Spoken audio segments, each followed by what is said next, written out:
I'm Kathleen Beatty, a First Observer Plus Program Security Training Advisor. And I'm Rod Wheeler, a Homeland Security and Law Enforcement Advisor working with the First Observer Plus program. During our time together, we're going to explore what surface transportation industry professionals need to know to help keep our country safe from terrorism. First Observer Plus is a U.S. Department of Homeland Security training program administered by the Transportation Security Administration. It is designed specifically for surface transportation professionals like you.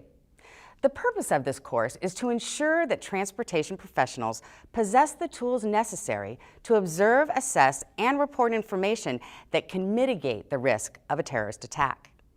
The mission of the First Observer Plus program is to assist in protecting the public while also promoting the security of our critical infrastructure within the United States. You may already be familiar with the First Observer program. You may even be one of the thousands of transportation professionals who took part in the program's predecessor, Highway Watch. Now we're moving ahead with First Observer Plus. Think of this as a version 3.0, a broader, more inclusive program that encompasses actual course curriculum and more modes, to include highway workers, trucking, parking, truck rental, school bus, over-the-road bus, transit buses, subways, passenger rail, freight rail, and pipelines. First Observer Plus is a dynamic and growing program that complements many other security awareness programs such as See Something, Say Something, the Safe School Initiative, and Stop and Think Connect campaign for national cybersecurity awareness, amongst many others.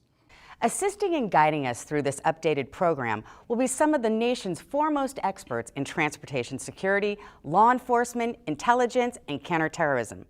They will help you leverage your transportation domain expertise to be able to confidently observe, assess, and report potential security risks and terrorist-related activities. Let's get started. We've separated the program into sections that align with course objectives. At the completion of Section 1, you will be able to understand the basic process of how the First Observer Plus program works, understand the application of observe, assess, and report as key components of the First Observer Plus program, recognize the importance of protecting our surface transportation assets and its complete infrastructure, explain why the First Observer Plus program is vital to our nation's homeland security efforts. Now, with more background on why the nation needs your participation in the First Observer Plus program is Program Executive and Anti-Terrorism Professional Don L. Rondo.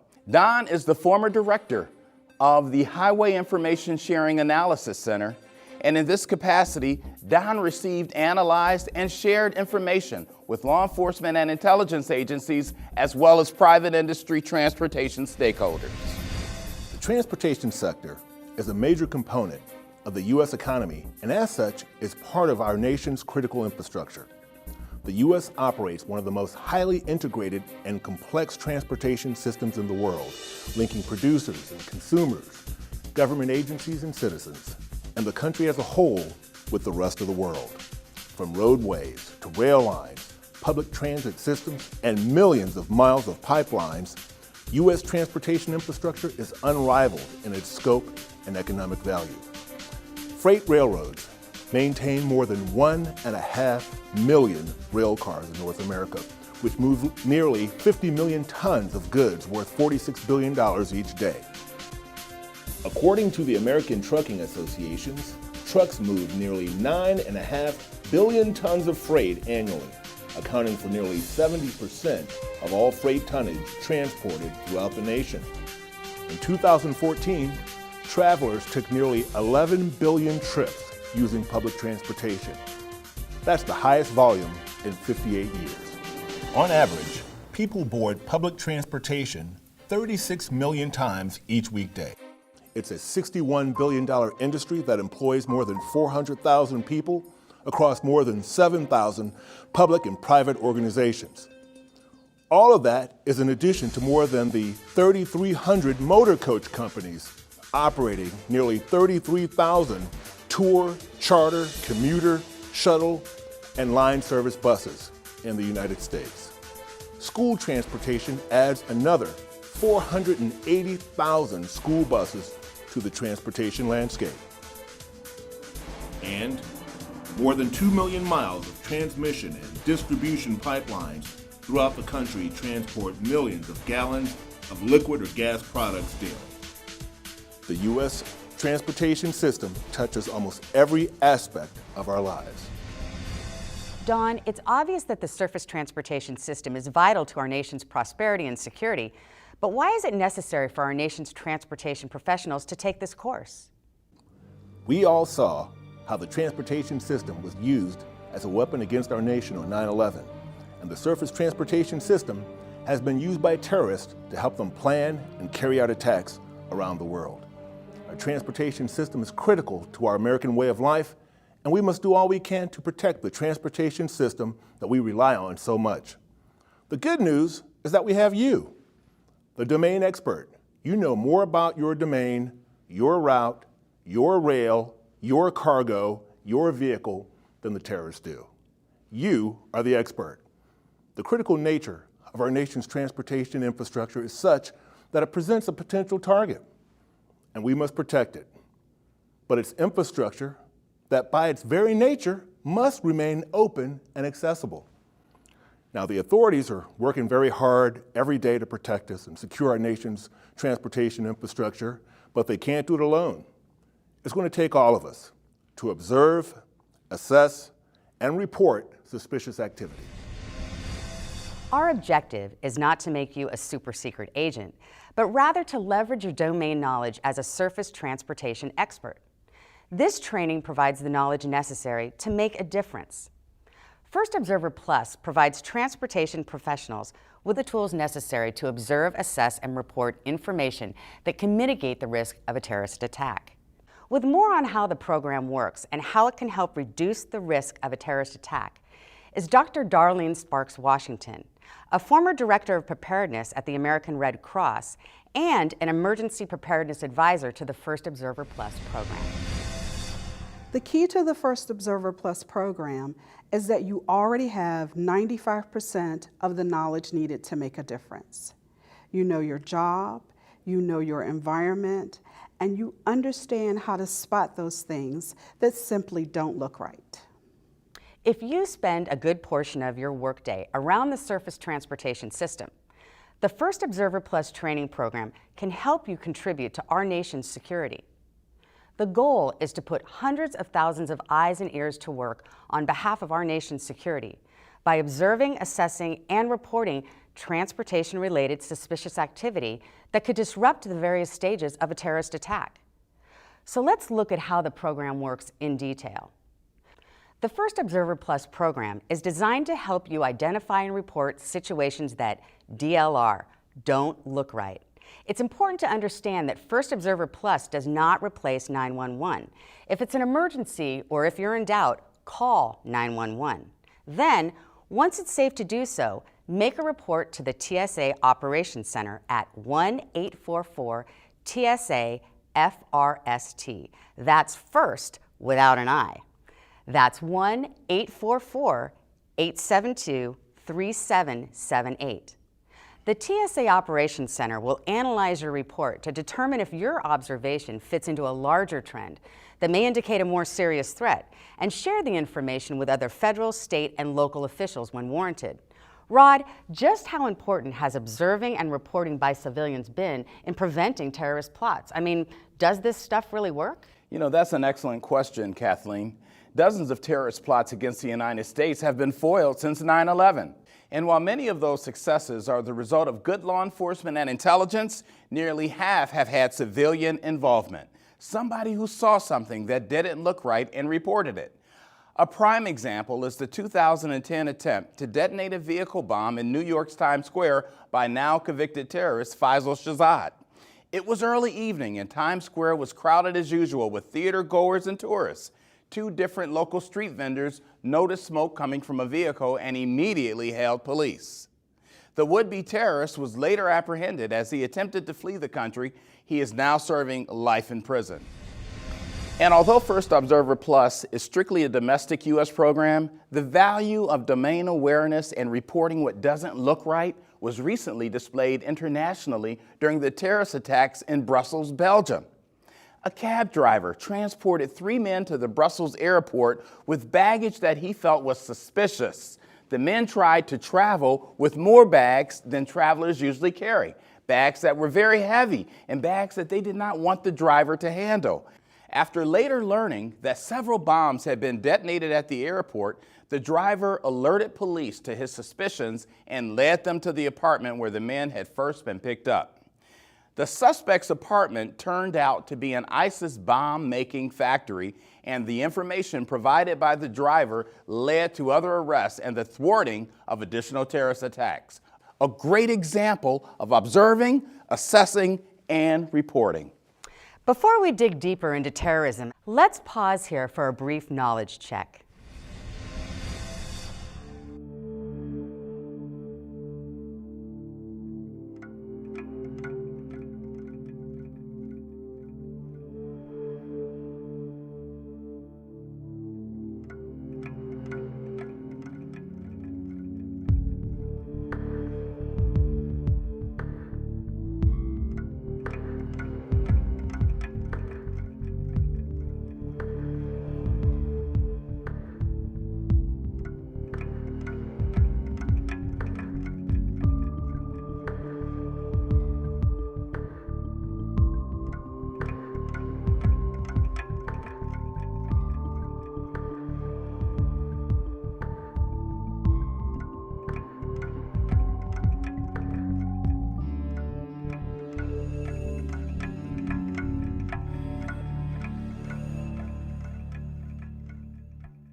Identifying and disrupting terrorist activity is a program focus. But who are the terrorists and the other individuals and groups that threaten us? In this section, we will focus on the following learning objectives. Understand terrorist ideologies and emerging threats. Recognize what behaviors, tactics, and weapons may be associated with acts of terror.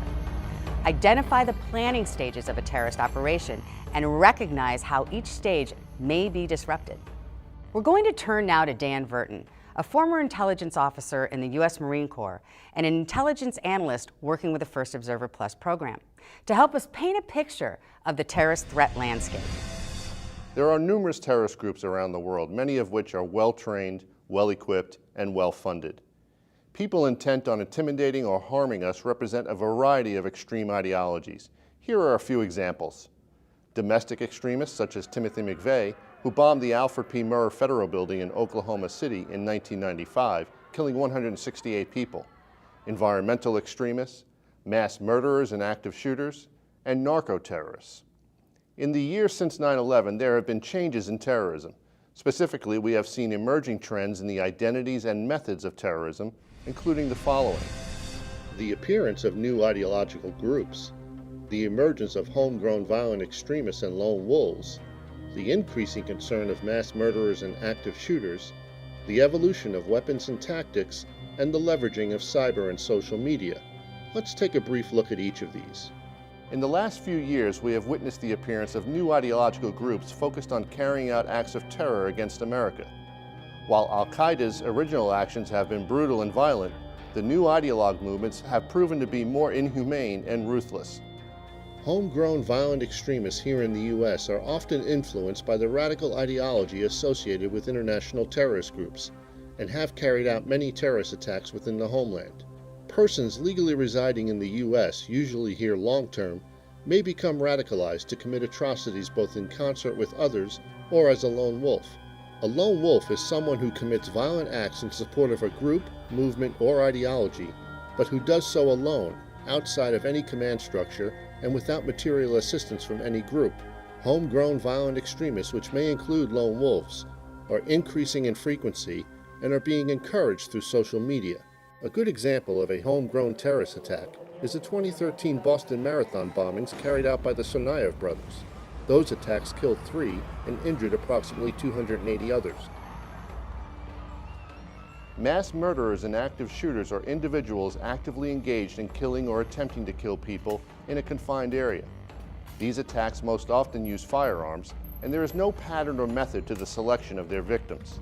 One notable example is James Holmes, who killed 12 and injured 70 moviegoers in Aurora, Colorado in 2012.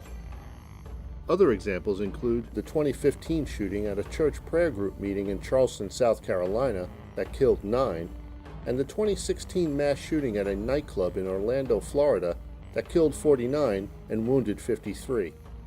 But as we said at the outset, the threat landscape is in a constant state of change.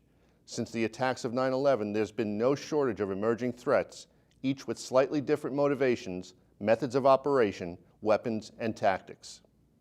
To help us get a better understanding of how terrorists carry out their attacks is weapons and tactics specialist and advisor to the First Observer Plus program, former U.S. Navy SEAL Steve Gonzalez.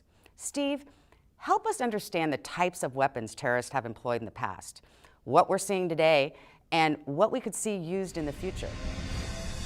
Although terrorists may employ hundreds of different weapons, we have summed most of those up into 5 major categories. What we refer to here as the Fatal 5. Handheld weapons, improvised explosive devices or IEDs, including package bombs and vehicle bombs, chemical or biological weapons, and radiological or nuclear weapons. The first 3 are the most commonly used weapons, and for good reason. Handheld weapons, including any number of firearms and knives, are easily obtained and concealed, and can quickly result in mass casualties.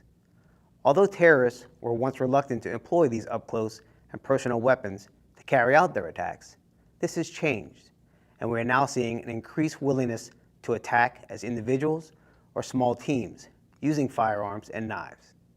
This was evident in the attacks carried out in the 2008 attack in Mumbai, the 2015 Paris attacks, and the attacks in Brussels in 2016. IED package bombs are easy to construct and employ, and unless the device is being deployed by a suicide bomber, the attacker does not have to be present to initiate detonation. IEDs have historically been the most widely employed means of a terrorist attack. Take a look at this video footage. This is a controlled explosion of a 15-pound package bomb, made of components with roughly the same destructive power as TNT. This device easily could fit in a briefcase or backpack. This is devastating. Now imagine a car bomb, which can have 100 times the destructive power, or a truck bomb, which could have 1,000 times the force. Although chemical, biological, radiological, and nuclear materials are more difficult to obtain, they are obtainable. Nuclear weapons are considered a low probability but high consequence attack. Our best opportunity to detect a nuclear device is at the nation's ports of entry and border crossing sites. A radiological device, the so-called dirty bomb, is another matter entirely. A dirty bomb could be constructed like any other bomb and packaged with radiological material to spread contamination. Thank you, Steve. Of course, there's one other weapon that terrorist organizations are making increasing use of, and that is cyberspace. For more on this, we turn again to Dan Verton. Terrorists have long leveraged the internet as a tool for recruitment, training, and intelligence. But it can also be a potential weapon by enabling terrorists to conduct cyber attacks on transportation systems. Now, digital security is not the primary mission of First Observer Plus, yet there are a few cyber-related transportation areas that must be taken into consideration, as they have the potential to give rise to security and safety risks in the physical world. Online attempts to tamper with transportation networks that control electronic roadway signs or disrupt global positioning systems have been reported and may be increasing. Insider threats from disgruntled or radicalized employees are also of concern to First Observers. Additionally, data mining using social media can enable both hackers and terrorists to gain valuable personal information, making employees vulnerable to phishing and malicious email attacks. These actions can leave access to critical information vulnerable to hacking, resulting in the loss of vital security information, including travel routes, response times, and safety protocols. In these cases, the role of the First Observer still applies. You can still observe, assess, and report suspicious activity involving the internet and social media. Thanks, Dan. Now that we understand some of the tools of the terrorist trade, let's look at how terrorists carry out their attacks. Successful terrorist attacks are almost always the result of deliberate planning stages and operational acts. So, Rod, Let's talk in more detail about the terrorist attack planning stages. Absolutely, Kathleen. Generally speaking, terrorists will complete a series of organizational tasks, and although this detailed planning can improve the chances of a terrorist attack succeeding, it is also a weakness. Each step provides an opportunity for you to detect their activity, allowing law enforcement the chance to disrupt the attack. Terrorists usually must succeed at each step for their attack to be successful. The good news is we only need to succeed at one point to disrupt the terrorist planning stages and help stop an attack. That presents us with multiple opportunities to observe, assess, and report suspicious activity or something that just doesn't look right to disrupt and interrupt the planning stage. For this course, we are using the First Observer Plus terrorist planning stages, a hybrid approach that combines procedures developed by the military, the FBI, state, and local governments. Now, the first stage is broad target selection. Terrorists collect information on numerous targets to evaluate their potential in terms of the following: the potential to achieve mass casualties, an attack that creates spectacular images, an attack that creates economic impact, damage or destruction of an iconic structure or location, ease of operation, and a good chance of success. During broad target selection, vulnerabilities are assessed and targets are identified. Transportation infrastructure could be considered during this stage. Intelligence and surveillance. This is the information gathering stage. It may include the use of cameras, binoculars, note-taking, drawing diagrams or maps, or may involve attempting to gain information about operations, infrastructure, or people by mail, email, phone, or in person. You may also observe suspicious persons who are trespassing or appear to be lost or loitering. This may also include tests of security measures, such as attempts to measure reaction times to security breaches, penetrate physical security barriers, or monitor procedures in order to assess strengths and weaknesses. This process further drives a narrowing of target selection. The next stage is funding and support operations. Now, according to the FBI, terrorists obtain significant funding from legitimate channels, such as personal and community solicitations and donations. Terrorists may also generate money from criminal activities such as kidnapping, extortion, narcotics, smuggling, human trafficking, and fraud. The next phase is specific target selection. Factors driving the selection of a specific target may include the vulnerabilities present and likelihood of success, the level of media attention or notoriety that may be achieved with the attack, the economic consequences that may result, the effect, meaning the level of fear or intimidation the attack may impose on an audience larger than the immediate victims. Pre-attack surveillance and planning. This phase may involve purchasing, stealing, or even manufacturing explosives, weapons, and ammunition. It may also include impersonation or disguise, recruitment of insiders, procuring a nearby base of operations, acquiring uniforms, manuals, decals, passes, or other badges and supplies. Attack rehearsal. It's a dry run. This involves putting people in position, gaining familiarity with the area or terrain, and moving them around according to their plan without actually committing the terrorist act. It's a rehearsal, but there may also be signs of damage or tampering with equipment. Rehearsals can be detected. For example, about 1 month before 9/11, actor James Woods was on a flight from Boston to Los Angeles. He noticed 4 other passengers taking note of all they could about the aircraft, including the number of passengers and cockpit activity. On September 12, 2001, Woods positively identified 2 of the men from his flight as perpetrators of the 9/11 hijacking. He had witnessed a rehearsal. Deployment. This involves people and supplies getting into position to commit the act. This could be the final opportunity to disrupt the terrorist planning stages by observing, assessing, and reporting your observations by calling 911. And remember, your other senses may also come into play. Unusual smells such as diesel or other petroleum products, strange chemical or burning odors, or other odd smells may also alert you to something suspicious. So to summarize, there are several criteria that terrorists consider when selecting their targets. Their goal is to achieve one or more of the following: the potential to achieve mass casualties, an attack that creates spectacular images, an attack that has economic impact, damage or destruction of an iconic structure or location, ease of operation, and a good chance of success. What you just heard is a fundamental component of the First Observer Plus program. If you observe something that doesn't look right, your call to the TSA Operations Center could help prevent a terrorist attack. Fortunately for us, terrorists have to succeed in remaining undetected at every phase of their attack. But we only have to be successful at observing, assessing, and reporting once at any phase of the operation to disrupt and potentially stop an attack from happening. Before we move on to your actions and response, let's pause here for a quick knowledge check on Section 2.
Security threats against our mass transit and passenger rail systems, the key components of public transportation in the U.S., are real.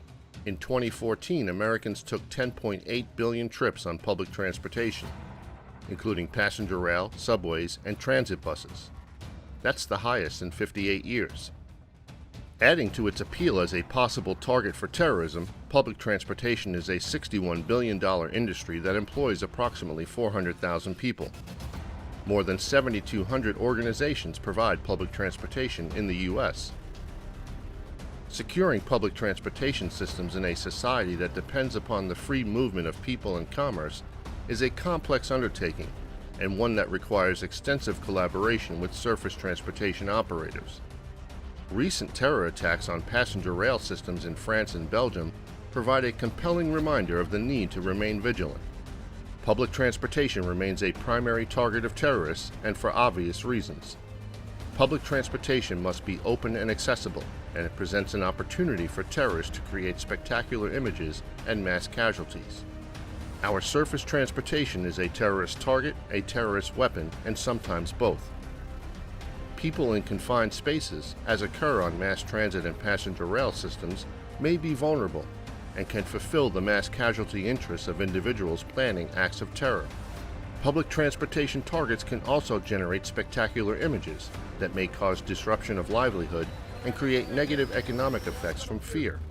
Consider the most recent international data compiled in 2014 on terrorist attack trends related to passenger rail transportation. 2014 experienced the highest number of fatalities ever worldwide. 10 non-suicide attacks, mostly bombs and derailments, proved deadly, killing a total of 339 people. 2014 had the highest number of attacks with 25 or more fatalities. Consider these recent attacks targeting public transportation. In March 2004, 10 bombs exploded aboard 4 commuter trains in Madrid, Spain, killing 192 people and injuring 2,000. In March 2005, 4 explosions hit the transport network in London, killing 56 and injuring 700. In July 2006, the FBI uncovered a plot involving a series of attacks targeting the PATH commuter train tunnel connecting New York and New Jersey. The plot consisted of the placement of suicide bombers on trains and the planned destruction of the retaining wall separating the Hudson River from the World Trade Center site, in the hopes of causing massive flooding in the city's financial district. In September 2009, The New York City subway system was targeted for attack by 3 individuals who planned to set off bombs during rush hour. The plot was thwarted through an intelligence tip received by the FBI and with the cooperation of the NYPD. In August 2015, a terrorist carried out a shooting and stabbing attack aboard a train carrying 554 passengers from Amsterdam to Paris. In the past 6 years, there have been well over 200 terrorist attacks on buses worldwide. Bombs, firearms, and knives have all been employed. Indeed, in the age of modern terrorism, terrorist attacks on buses, bus stations, and bus stops account for more than 50% of all terrorist attacks against transportation, making buses the single most targeted conveyance. Is there a way to keep a public transportation system absolutely safe and secure? Sure, shut it down. Since that is not a viable option, our best chance of protecting this vital segment of our economy is through reducing exposure and diminishing the risk through mitigation actions.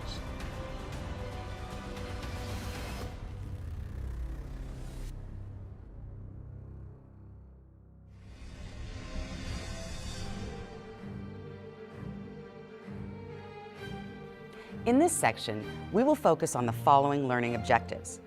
Understand what actions you may take to help disrupt potential terrorist attacks. Understand how to assess potential threats by recognizing normal and suspicious behaviors in your own work environments. Identify what information you may capture as part of the observe, assess, and report method. Understand the concept of in plain view as it relates to First Observer Plus. As was mentioned at the top of the program, as a transportation professional, you are in the best position to know what doesn't look right. Your role is not to be a vigilante. Additionally, you are not a sworn law enforcement officer. Put simply, America needs first observers to do the following: observe, assess, and report. Your role in observing is all about being aware and attentive to your surroundings and environment. As we discussed earlier, activity that could be suspicious in the course of your workday could include the following: photographers or videotaping of operations, recording activity such as drawing diagrams or making notes of maps. Persons in sensitive or secure areas, they don't fit in, they're not an employee, and they may ask unusual questions about your operations. Remember, these questions can take place in person or over the telephone or even via email. Tests of security, such as attempts to gain access to restricted areas or tampering with damaged equipment. Unauthorized individuals acquiring supplies or equipment such as uniforms or identification badges. The important thing to remember here is to be legal. First Observer Plus is not a spying operation, and your observing, assessing, and reporting is based on the concept of in plain view. For the purposes of the First Observer Plus program, in plain view means no hiding in bushes, internet hacking, or interrogations. The thing you want to observe and report must be visible or audible to you without spying or employing the added benefit of enhanced technology such as listening devices or binoculars. Quite simply, this means that you are in a position to legally observe or overhear a threat. First Observer Plus participants are not authorized to go beyond in plain view because it may be illegal and it may place you in danger.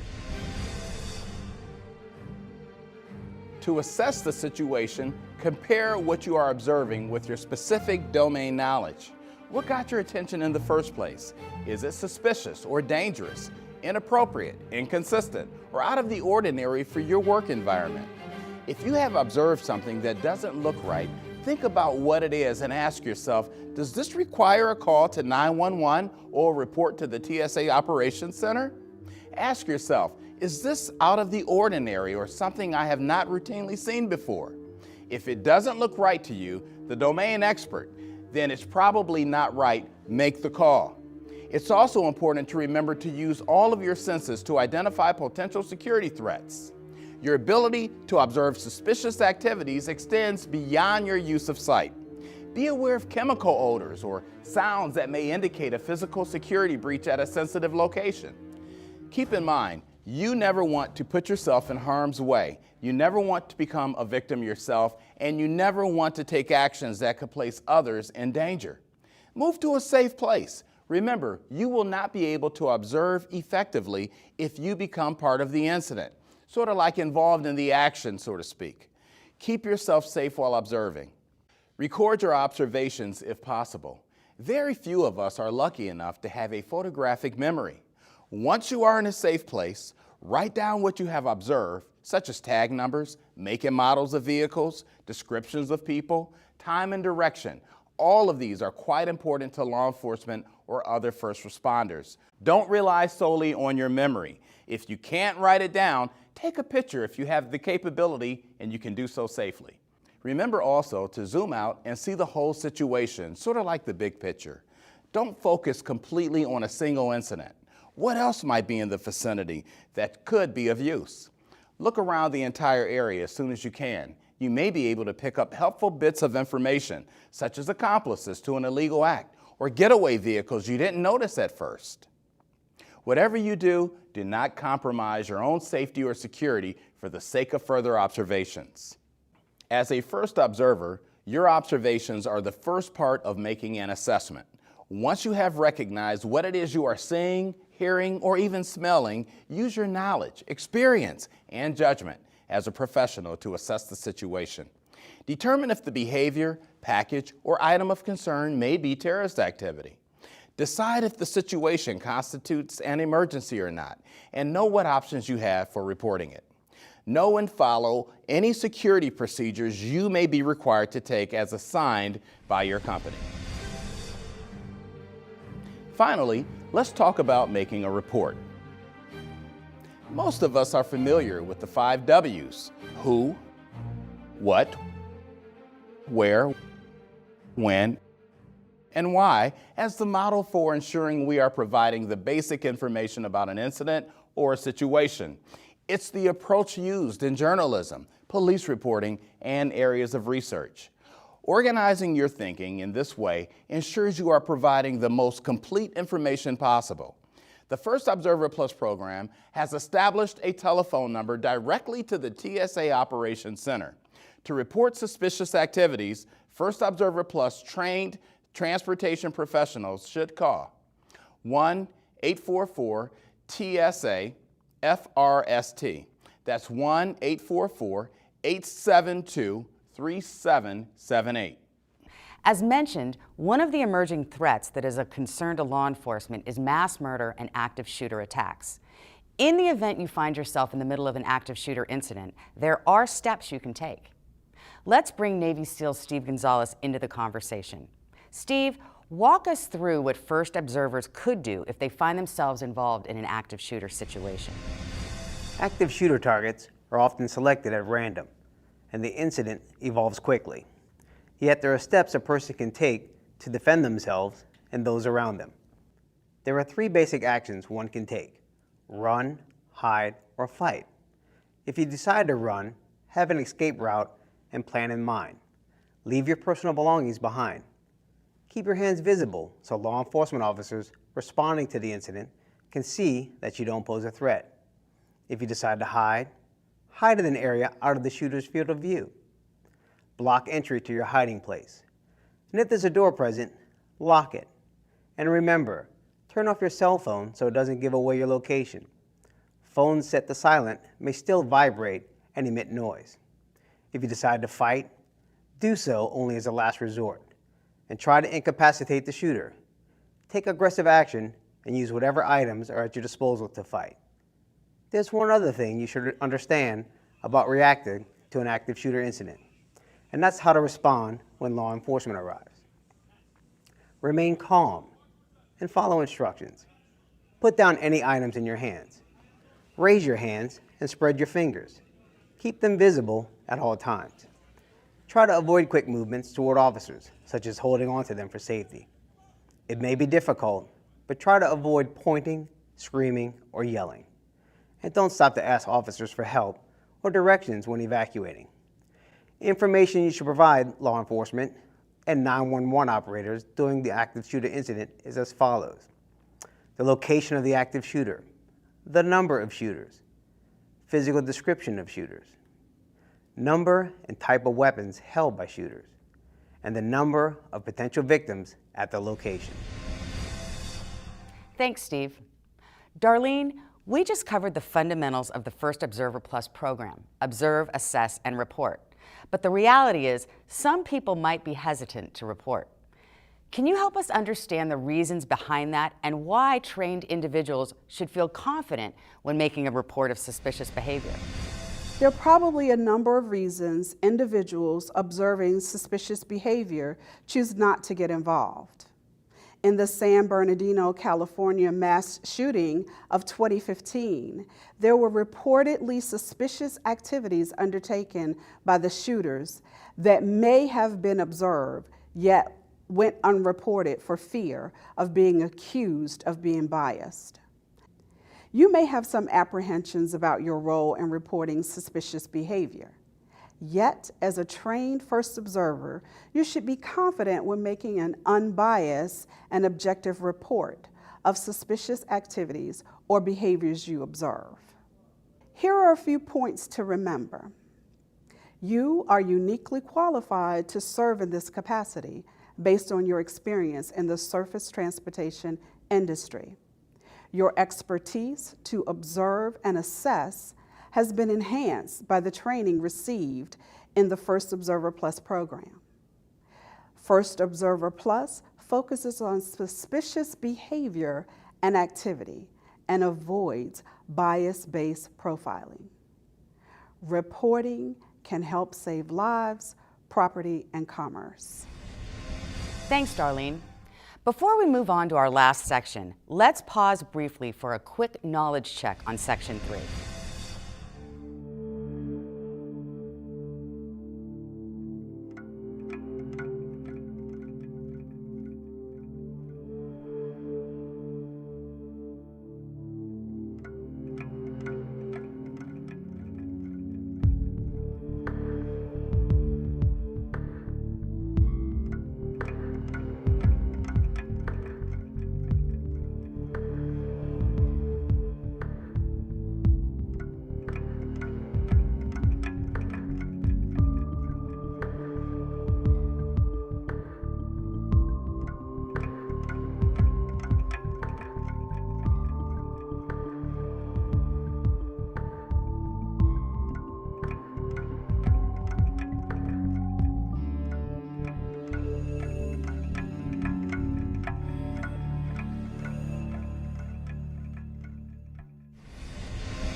Remember, you can make the difference by observing, assessing, and reporting.